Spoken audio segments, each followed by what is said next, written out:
आपके ड्रीम्स बहुत बड़े हैं और आप मेहनत भी कर सकते हैं।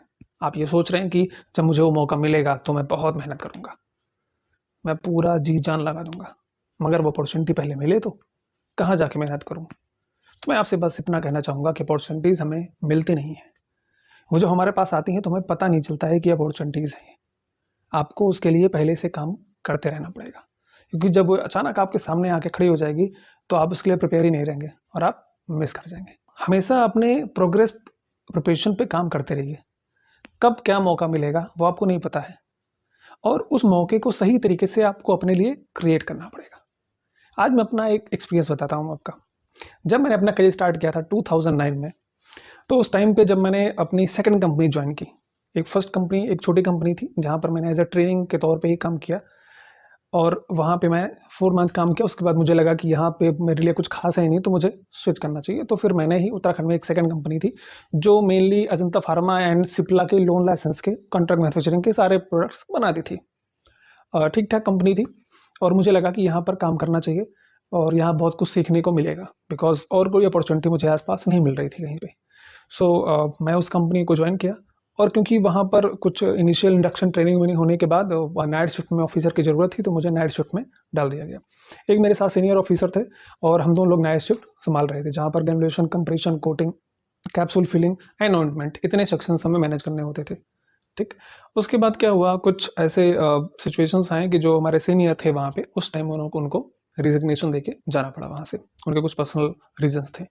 अब मैं जस्ट मेरा 5 मंथ का एक्सपीरियंस था और मुझे वो इतने सारे सेक्शंस अकेले हैंडल करने थे और मैंने किए। ठीक। मैंने बखूबी सारे सेक्शंस को हैंडल किए, सारे ऑपरेटर्स, टेक्नीशियंस। मैंने 1 महीने तक लगातार नाइट शिफ्ट मेरी चली।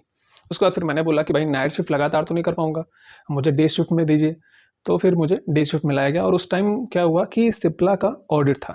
सिप्ला के कॉन्ट्रैक्ट मैन्युफैक्चरिंग के नॉर्थ रीजन के हेड आने वाले थे और वो ऑडिट करने वाले थे, क्योंकि उनके प्रोडक्ट मैन्युफैक्चर हो रहा था यहाँ पे।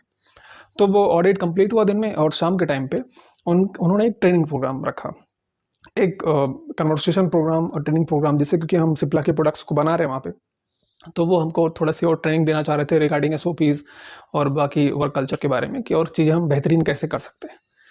तो क्योंकि उस टाइम पे वर्क कंप्लीट हो गया था और मैं कुछ डॉक्यूमेंटेशंस कर रहा था और मेरे मैनेजर आए और बोले कि आशुतोष, बाकी सब लोग ट्रेनिंग में जा रहे हैं और तुम ये काम कंप्लीट कर लो, अभी लगभग आधा 1 घंटे का प्रोग्राम है, तो तुम ये सब काम कंप्लीट करो, बाकी लोग जा रहे हैं। मैं ठीक है सर। तो मैं अपना काम कर रहा हूँ, जो भी मुझे काम करना था, और वहाँ पे ट्रेनिंग सेशन स्टार्ट हुआ। जब स्टार्ट हुआ तो मिस्टर जो वो थे सिप्ला के साजी, तो उन्होंने बोला कि सब लोग आ गए हैं, तो बताया कि हाँ सर आ गए, बट 1-2 लोग हैं जो फ्रेशर्स हैं, अभी ज्वाइन किए हैं रिसेंटली, वो काम कर रहे हैं, वो नहीं आए हैं। तो उन्होंने बोला कि नहीं भाई, ये जो फ्रेशर्स हैं या फिर अभी न्यू कमर्स हैं, उनको तो ज़्यादा ज़रूरी है ट्रेनिंग्स का, उनको होना चाहिए यहाँ पे। तो फिर नीचे भेजा गया और मुझे बुलाया गया कि आप भी आइए। आया मैं, तो वहाँ पे जो कॉन्फ्रेंस रूम था, तो वो एक लंबी टेबल्स होते हैं ना कॉन्फ्रेंस रूम्स में, वैसे था और सब लोग चारों तरफ ऐसे बैठे हुए थे, काफ़ी चेयर्स थी, बट इतने ज़्यादा लोग थे कि वो कॉन्फ्रेंस रूम के हिसाब से पब्लिक ज़्यादा थी, तो सेकंड थर्ड ऐसे 3 लेयर में बैठे थे, बीच में चेयर है, टेबल है लंबी, और ऐसे 3 लेयर में ऐसे लोग बैठे हुए हैं, एक के पीछे एक के पीछे एक ऐसे करके। सो मैं थर्ड में पीछे ही बैठा एकदम। आया तो वहाँ पर वो स्टार्ट हुआ। तो पहले इंटरेक्शन स्टार्ट हुआ, वो पहले वो जानना चाह रहे थे कि जो भी ऑफिसर्स हैं, टेक्नीशियंस हैं, वहाँ पर टेक्नीशियंस तो नहीं थे, सारे ऑफिसर्स लेवल ही थे, क्यूए क्यूसी और प्रोडक्शन के। तो इन लोगों का आपस में कैसा कोऑर्डिनेशन है और इनके पास क्या नॉलेज है, कैसे ये काम करते हैं। तो वो कुछ पूछ रहे थे रैंडम थिंग्स कि अच्छा ये आप कैसे करते हैं, वो चीज़ें आप कैसे करते हैं। तो वो जानना चाह रहे थे कि ये लोग जीएमपी कितना फॉलो कर रहे हैं या इनको कितना पता, कितना अवेयर है ये लोग। तो उन्होंने एक ग्रेनुलेशन के एक मशीन के बारे में पूछ लिया कि ठीक है ये मशीन है, आप लोग क्लीनिंग तो करते होंगे इसके। ऑपरेटर को बुलाया गया, आप क्लीनिंग तो करते होंगे। ऑपरेटर वहाँ पे खड़ा है और उसके बाद बुलाया गया कि ओके ऑफिसर्स कौन कौन हैं प्रोडक्शन में। तो बताया गया हाँ सर इतने लोग हैं। मैं तो पीछे बैठा था तो मुझे तो नहीं बोला, क्योंकि मैं नया नया भी आया था वहाँ पे, ज़्यादा लोग मुझे जानते भी नहीं थे। तो उन्होंने बोला ठीक है ये मशीन है, ओके अब ये तो आप क्लीनिंग जब होता होगा तो आप रहते होंगे, आप वेरीफाई करते होंगे। बोला हाँ सर। तो ठीक है बताइए इस मशीन में कितने पार्ट्स होते हैं, क्या क्या होता है। अब अनफॉर्चुनेटली या तो किसी को याद नहीं आ रहा था क्या था, बट कोई जवाब नहीं आया पूरी प्रोडक्शन टीम की तरफ से, और मैं पीछे बैठा हुआ हूँ। मुझे बहुत कम लोग जानते भी थे उस टाइम पे। तो मैंने बोला सर हाँ हाँ बताओ। मैंने उसको बताया। अब हमारे प्रोडक्शन की टीम में भी जान में जाना है कि चलो हमारी टीम की तरफ से कोई तो बताया, और उसी वक्त क्या हुआ कि उस पूरे रूम में सब लोगों को पता चल गया कि हाँ ये आशुतोष श्रीवास्तव एक न्यू ज्वाइनिंग भी हुआ है कंपनी में, और तो 1 मिनट में मेरे कुछ चीज़ों के बारे में जो मुझे सही से पता था, मुझे तुरंत वहाँ पे बोलने की वजह से 1 मिनट में पूरी कंपनी के सीनियर से लेके जूनियर तक जितने भी लेवल के लोग थे वो मुझे जानने लगे और मुझे उसका बेनिफिट हुआ। क्योंकि आज आप किसी भी कंपनी में जाते हैं, अगर आपकी प्रोफाइल वहाँ पर सही इमेज, सही रेपुटेशन के साथ इस्टेब्लिश होती है तो आपको बहुत फ़ायदा मिलता है उन चीज़ों का। और ये केवल इस कंपनी में नहीं, उसके आगे मिलर फार्मास्यूटिकल्स में देहरादून में था, उसके बाद में इक्का में था, उसके बाद में एल्केम में था। ये चीज़ें हमेशा मेरी आदत ये थी कि जब भी मुझे मौका मिलता था मैं उसको छोड़ता नहीं था, क्योंकि उसके प्रिपरेशंस मैं पहले करके रखता था।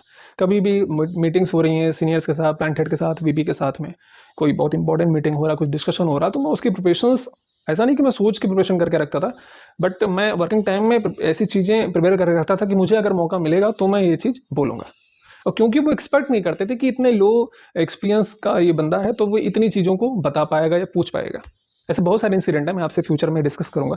आज मैं आपसे बस इतना कहना चाह रहा हूँ कि आप लाइफ में कुछ भी अचीव तभी कर सकते हैं जब आप अपने आप को हमेशा प्रिपेयर करके रखेंगे।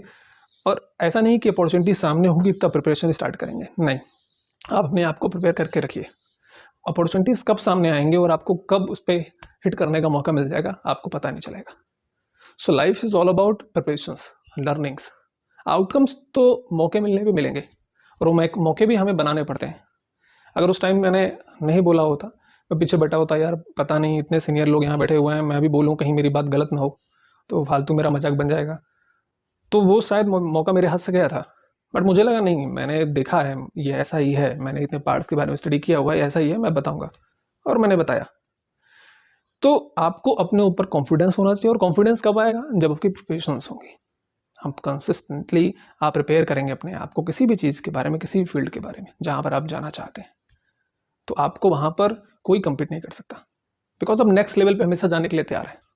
और जो हमेशा अपने आप को अपग्रेड करने के लिए तैयार है, उसको कम्पीट करने के लिए उस लेवल का ही आदमी होना चाहिए। और अनफॉर्चुनेटली मार्केट में ऐसे लोग नहीं हैं जो हमेशा अपने आप को तैयार करते रहें। तो देर इज चांस जहाँ पर आप अपना स्कोप बना सकते हैं। बस आपको करना बस इतना है कि आप जिस भी फील्ड में जाना चाहते हैं, जिस भी सेगमेंट में जाना चाहते हैं, आप बहुत ही पॉइंट टू पॉइंट, बहुत रिलेवेंट, सही तरीके से उसमें आगे बढ़ते रहिए विद प्रिपरेशंस। आप एक भी मौका नहीं छोड़िए जहाँ पर आपको सीखने को मिल रहा है तो अरे छोड़ो, अभी ज़रूरत नहीं है, अभी तो मैं इतना जूनियर लेवल का हूँ, मुझे क्या ज़रूरत है ये समझने के लिए। नहीं, अब वो आप समझेंगे तभी तो आप सीनियर लेवल पे जाएंगे। आपको लगता है कि नहीं मैं तो अभी फ्रेशर हूँ, मेरी इतनी सैलरी है, मैं क्या करूँगा इतनी रिस्पॉन्सिबिलिटी से लेके। नहीं, अगर ये थॉट प्रोसेस आपका होगा फिर तो आप आगे बढ़ ही नहीं पाएंगे। अगर आपके मैनेजर, आपकी कंपनी आपके ऊपर रिस्पॉन्सिबिलिटी देती है कि अब भले ही आपको काम करते हुए कुछ महीने हुए हैं, कुछ साल हुए हैं, और आपको रिस्पॉन्सिबिलिटी मिलती है काफ़ी सीनियर का, तो आपको करना चाहिए। आपको ये नहीं सोचना चाहिए कि मैं सैलरी तो इतनी पा रहा हूँ, मैं रिस्पॉन्सिबिलिटी इतनी क्यों लूँ। क्योंकि वो रिस्पॉन्सिबिलिटी आने से आपको पूरा वर्क मैकेनिज्म समझ में आएगा। आपको यह समझ में आएगा कि ओके ऐसे ऐसे काम करना होता है। आपके ब्रेन के वायर बहुत सारे सबसेट होंगे। हर चीज़ को आप केवल सैलरी से नहीं तोल सकते हमेशा। सैलरी तो आपको मिलेगी जो मिलनी है, करोगे तो भी मिलेगी, नहीं करोगे तो भी मिलेगी। बट कुछ अच्छा करके हमें ग्रो करना है या फिर हमें बस ऐसे ही बढ़ते जाना है लुढ़कते हुए कि ठीक है जो भी मिलेगा चलेगा, कोई दिक्कत नहीं है, मुझे क्या ज़रूरत इतना एफर्ट करने के लिए। टाइम तो वैसे भी जा रहा है 24/7, और टाइम वैसे भी जाएगा, तो क्यों ना इसको हम सही से यूटिलाइज करके अपने आप को आगे बढ़ाने में यूज़ करें, रदर देन कि ठीक है चलने दो, मौज मस्ती करो, दिखा जाएगा जो होगा। वो आज नहीं दिखेगा बट कंपाउंडिंग इफेक्ट में बहुत दिन बाद दिखेगा। अगर आपने प्रिपरेशन किया है तो वो इफेक्ट कंपाउंड करके आगे बहुत अच्छा दिखेगा, और अगर आपने नहीं किया है तो भी वो कंपाउंड करके बहुत वर्स्ट दिखेगा। वो चेंजेस दिखते हैं जब आप 8-10 साल आपको इंडस्ट्री में हो जाएगा तो दिखेगा कि आप कहाँ पर हैं और दूसरे कहाँ पर हैं। सो कभी भी एक अच्छे टाइम के लिए वेट करने की जरूरत नहीं है, ये सारा टाइम आपका है। आज प्रिपरेशन करेंगे तो ही अच्छा टाइम आएगा। Thank you very much.